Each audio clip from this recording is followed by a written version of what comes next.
The BMW 3 Series has traditionally been a driver-oriented sports sedan, appealing mostly to people who put driving dynamics above all else. This, however, is a bit of an outlier because this is the 330 Li, the long wheelbase version of the 3 Series. So this one shifts the focus away from the driver and more towards the rear passengers, which honestly is a bit of a weird thing for BMW. However, having said that, I do believe that this is now the ideal 3 Series you can buy today here in Malaysia. I will explain all that in this review video together with comparisons against the rest of the range and its closest competitor, the Mercedes-Benz C-Class. Let's go!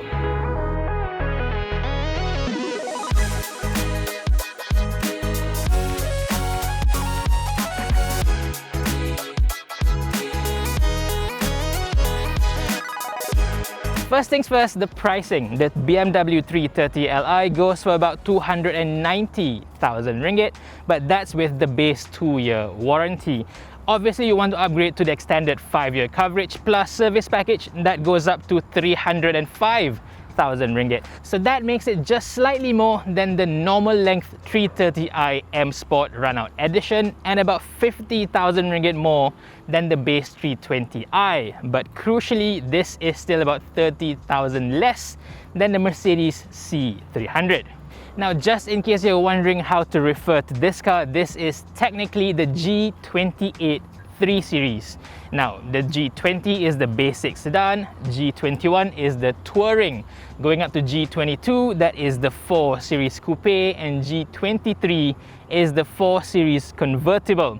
They've somehow skipped G25 and G27.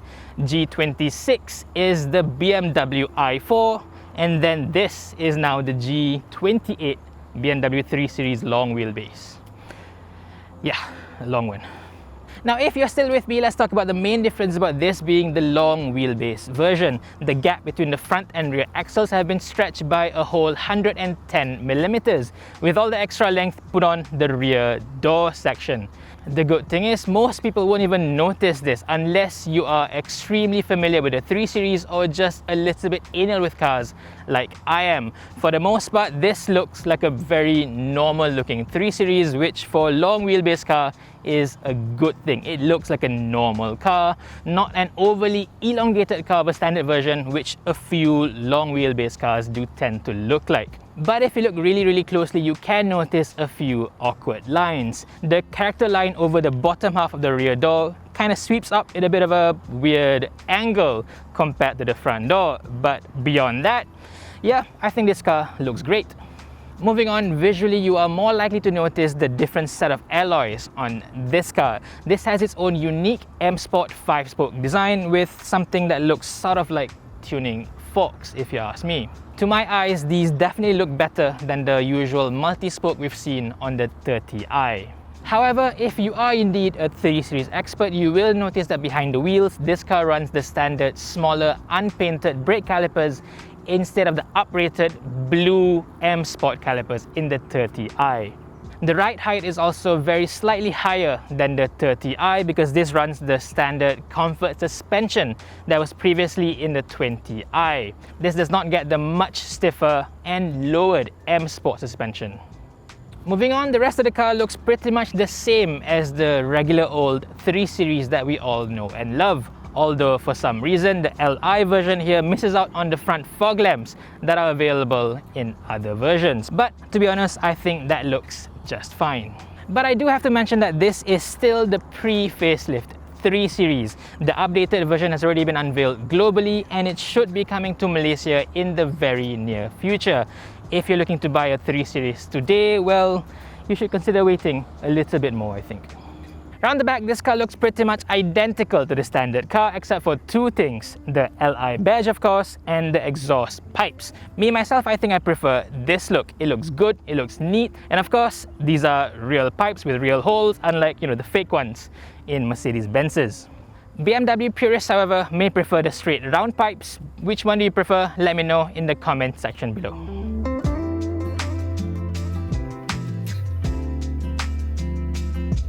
Now onto the interior, and it's a standard BMW 3 Series affair, but that's not a bad thing at all. The two displays are nice and crisp, very clear, very sharp, very modern, and all the major controls are nicely within reach. You won't find much touch controls in this car, which to me is definitely a good thing. The rest of the cabin is very nicely appointed. Build quality is also top notch. And especially with the latest Mercedes-Benz C-Class having a major downturn in terms of build quality, this is now the best cabin you can have in this class. Of course, you can still find a few hollow sounding hard plastics here and there, but it does not feel cheap at any point. So between this and the C-Class, yeah, I'd much prefer this. Now on to the major differences between this and the standard 330i, and let's start with the top of the dashboard. This is now lined in leather, which you can see by this neat stitching across the top. But at the same time, on the far left, yeah, you really can't tell the difference. A few flourishes of maybe extra stitching lines, whatever, would go a long way to lift up the cabin even more. What's more at fault here, however, is the choice of leather for the top dashboard. This uses BMW's cheapest Sensatec artificial leather, and it really does not cut it if you really look up close. Now, Mercedes-Benz uses an equally artificial leather, their Artico leather, but that has now been given a Nepal look, and it looks like the real deal. This absolutely does not. All you have to do is take a look at this steering boss, which is covered in real Nepal leather, and the fake stuff, yeah, it does not cut it at all. Other than that, this car runs the standard front seats instead of the fancier sport seats in the 30i. Now, to me especially, I think these seats feel a little bit flat, a little bit less supportive than they should be. And yeah, I think it's too steep of a downgrade compared to the 30i. As for the rest of the cabin, the top headliner and the pillars are now finished in light grey instead of anthracite or black in the 30i. That is a more proper M Sport look compared to this, I think. But those are just very minor things compared to the bits that I really don't like about this car. The screen is mostly fine, but for some reason BMW still insists on charging extra for Apple CarPlay. I mean, come on, this is a 300,000 ringgit machine. To charge an extra 1,300 ringgit for Apple CarPlay, I think is an absolute crime. Granted, that's not that much money for someone who's buying a car like this, but you'd expect it to come with the car as is. Now, BMW used to say that because it's wireless, yeah, you can charge extra for it, but now that is now being standard across most other cars as well. The C-Class has wireless CarPlay as well, but it's included. You don't have to pay extra for it. And then on to more things that this car does not have. It only has a regular reverse camera, not a 360-degree surround view camera. Again, 300,000 ringgit car, guys. But the worst of all is the sound system on this car. It's just absolutely trash. This runs the basic BMW hi-fi system. It doesn't sound good, there's not much controls given, and even after adjusting a few things, it just sounds too bassy, not clear enough, just nowhere near good enough for a car as expensive as this. Moving on to the rear quarters, as you can see, there's just acres of legroom in the back here. All that extra length between the wheels directly benefit this rear passenger space, and this is by far the 330li's most unique aspect. Now you see, D-segment sedans such as the Toyota Camry and Honda Accord were once very popular here in Malaysia. But when it comes to upgrading that car, the next step up is naturally a car like this, a BMW 3 Series or a Mercedes-Benz C-Class. But once you do that, your kids, your friends, your family who are sitting in the back will immediately face a big downgrade in terms of passenger space. That's what this car, the 330li, completely fixes. With this car, finally, those driving older D-segment sedans have a car that you can properly upgrade to without feeling too much of a compromise. Although, having said that, the rear seats are not actually that great. Space is never going to be a problem. It's all very good. I am 167 centimeters tall, but yeah, just look at that. There's acres of space everywhere. But the seats don't really offer all that much support. The shape is fine, the base is nice and long, the angle is pretty good. it just doesn't offer enough support, I think, for much longer journeys. I think over 1 or 2 hours and you'll feel pretty tired sitting in the back here.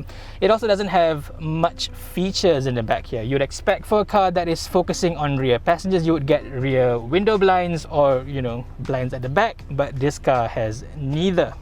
But one good thing this car does have is the inclusion of a big panoramic sunroof. It does lift up the cabin much more than having a fully closed up roof. Plus, together with this light colored headlining, you do feel like this is a much airier, much more roomy car compared to a full black one. Now, one last thing before we drive, the boot space. This car has a 480 litre cargo room, which is very good, very big, wide and nicely shaped as well. But for some reason, BMW Malaysia has deleted the split folding rear seat option. So you can't use this car to bring longer items. That's just plain weird, BMW.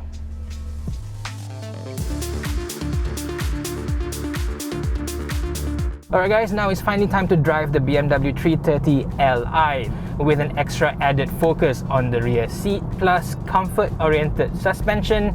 Can you actually drive like a proper BMW? The answer, without a doubt, is yes. Absolutely yes, it does.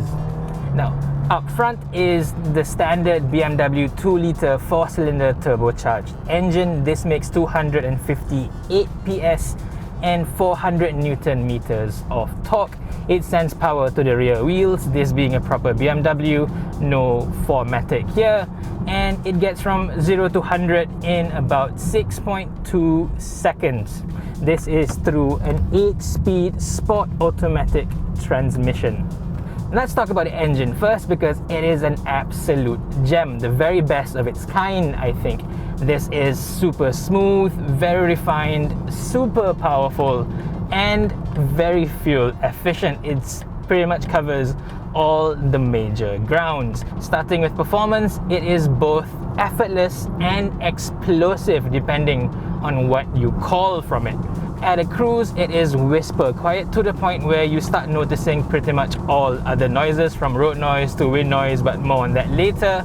But when you do call for more power, the way this car delivers power is just incredible. Suddenly, it's no longer quiet and you get a pretty decent sound coming from it. There is a very low, bassy kind of thrum coming from it. It sounds like a 3-cylinder engine, to be honest, in a good way. It doesn't sound anywhere near as boring or as, characterless as most 4-cylinders do. Here, the power delivery is just superb. Driving this, I don't think you would miss having a 3-litre 6-cylinder engine at all. I mean, you would want it for the extra noise, extra drama it makes, but for pure performance alone, I think this is more than enough. BMW claims 0 to 100 in about 6.2 seconds, which technically is a little bit slower than the standard 330 Li. You can blame that on the extra weight that this car carries. This is about 1.6 tons, 150 kilograms more than the standard short wheelbase car, or rather standard wheelbase car. But to be honest, you don't really feel the extra weight. I've timed this from 0 to 100 in about 6 seconds flat, and you know what? At no point do I find myself asking to have more power in this car. And then there's the transmission, the glorious BMW ZF 8-speed Sport AT. It's just superb. It's perfect even. It is super smooth in town. It's practically seamless as you drive through the gears. And when you call for more power, the way it downshifts is just so quick, so precise. You'd think there is a direct connection to you. The way this car shifts, the shift logic is just absolutely perfect. You can't think of a better gearbox for a road car than this one. By memory, I think Mercedes' 9G Tronic is pretty damn good. But every time I drive a proper BMW like this, yeah, there is no comparison. This is just better. From the engine to the transmission, the entire drivetrain package is miles ahead of the Mercedes-Benz C-Class. It doesn't matter how much you love the look and feel of the latest C-Class, jump into this and yeah, you just get it. BMW is just better to drive. And that's before we even talk about fuel consumption, because again, this car is superb. I've done almost 1,200 kilometers on this car, and I've averaged 6.8 liters per 100 kilometers. Even with this car's fairly small fuel tank of just 59 liters, with that average you can go 800, 900 kilometers on a single tank of fuel. And that's with a lot of traffic jam, a lot of traveling slightly above or quite a fair bit above the speed limit. I think if you have the willpower to stick under the speed limit through all highway runs, you can easily get over 1,000 kilometers with this car. I think you can probably get close to 5 or 6 liters per 100, which is a number that is usually associated with diesel cars, not petrol. But with this car, you can. Now, me myself, I've driven Mercedes-Benz C-classes for quite some time. I drove a C300 2-liter petrol for 3 years and a C200 1.5-liter petrol hybrid for about 3 years as well. And with those two models, I would struggle to get anything better than 8 liters, 8.5 or even 9 liters per 100. This, without even trying, you get 6 to 7. Amazing. And speaking of cruising speed, this has a very, very weird sensation of speed. Going at 110 in this car compared to, say, a C-Class, this feels super duper slow. Let's put it this way, I was traveling at 110 on the highway with this car, and my passengers looked at me and said, "Why are you driving so slowly?" To her, it felt like I was going at 70 or 80 at most, where in fact I was going at 110. Compared to the C-Class, the sensation of speed in this car is just way lower.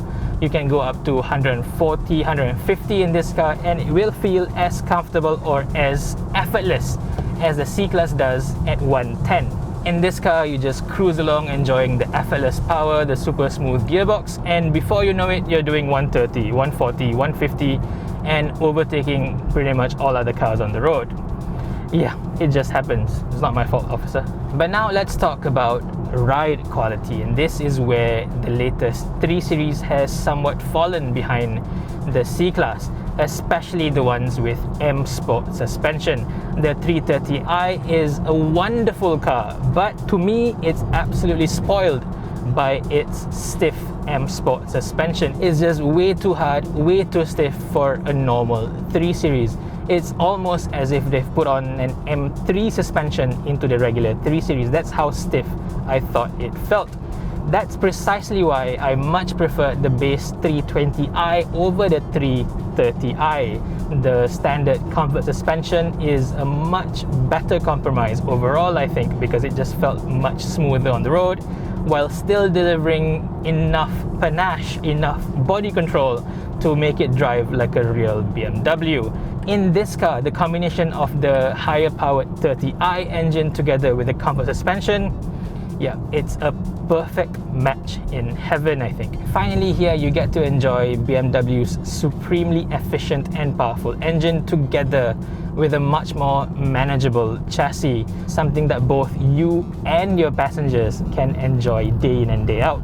Compared to the C-Class, I still think the Mercedes is the better riding car of the two, especially on highways. That's just more controlled, more even, more floaty in a good way, while this is slightly more sensitive to bumps and uneven roads and undulations. You can feel a little bit more, especially when you're going around above 100 kilometers per hour. But taken in isolation, this to me is the ideal suspension setup for a car like this. At no point does it feel too stiff or uncomfortable. To me, it is just right, paired together with the excellent handling that you get. And I've got zero complaints when it comes to the chassis balance, the chassis settings of this car, because to drive, it really does feel like a real BMW. There is that level of fluidity that you come to expect from BMW, from the steering wheel to the throttle pedal to the body control. It's just beyond reproach. There is quite a big difference between this and the 30i. The suspension has been completely changed. This is now much softer. The steering system is also different. While the 30i gets the far more advanced servotronic speed sensitive rack, this gets the standard system. But you know what, unless you drive the cars back to back, you will enjoy this very much because it feels super natural. There's obviously not much feel going through the rim, this being an electric power steering system, but how direct it feels in taking corners and transitioning between left and right, you'll have a ball of a time driving this car, even compared to the latest and newer Mercedes-Benz C-Class. The C-Class has improved by leaps and bounds when it comes to the suspension system and handling lately especially, but the 3 Series is still king in that regard, I think. To drive, this car being the long wheelbase version has very minimal impact, I think. If anything, if there is a difference, it's positive, especially when you're going through big major bumps. This car's longer wheelbase does help in terms of tuning out the bumps slightly better than the standard car. But other than that, to drive, taking through corners, taking highways, it feels just as good as a standard 3 Series. So those of you who are looking at this car with side eyes, you know, this is not a proper BMW, this is a passenger focused BMW, that is rubbish, because this is a proper BMW in and out. It's excellent to drive, much more so than a comparable Mercedes-Benz. Now let's move on to refinement. As I've touched on earlier, the engine being as quiet and as hushed as it is, you tend to listen out to all other noises coming in. And in that sense, this car isn't quite as good as it should be. In terms of road noise, you can just hear there's so much going on underneath the car. I think this car would benefit with a lot of sound deadening materials on the floor. As it is, yeah, we just hear way too much road noise and a little bit too much of wind noise as well. Now that starts to creep in above 110, 120, which is par for the course, I suppose. But yeah, it could be better still. Pair that together with the awful, truly awful sound system, and all in all, you just don't get any good sound experience in this car at all. That is a big shame. One last thing before we stop, I have to mention the lack of any advanced driving assist systems on this car. This is equally as bad as the Mercedes-Benz C-Class here in Malaysia. You don't get adaptive cruise control, you don't get active lane keep assist. So yeah, even if you buy a 60,000 ringgit Myvi, that car gets more advanced driving features than a 300,000 ringgit BMW. That is shameful, I think. BMW Malaysia, you really have to start looking into the Malaysian car market way more closely, because it's starting to look embarrassing at this point. Yes, your cars now have AEB, all that stuff, which is great, but it's not good enough. It can be much better still. So that's the G28 BMW 330Li here in Malaysia. Like I said in the beginning, I really do think this is the best, the most ideal 3 Series you can buy in Malaysia today. The combination of the more powerful 30i engine with the comfort suspension is just sublime.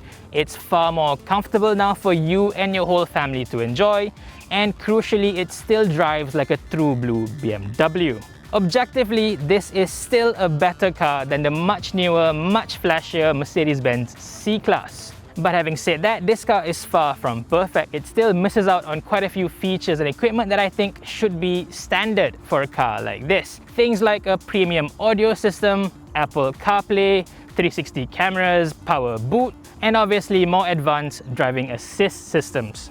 If you can look past all that, then this is a wonderful all-rounded sports sedan. So what do you think of this review? Let me know in the comment section below. Thank you for watching and stay safe, everyone.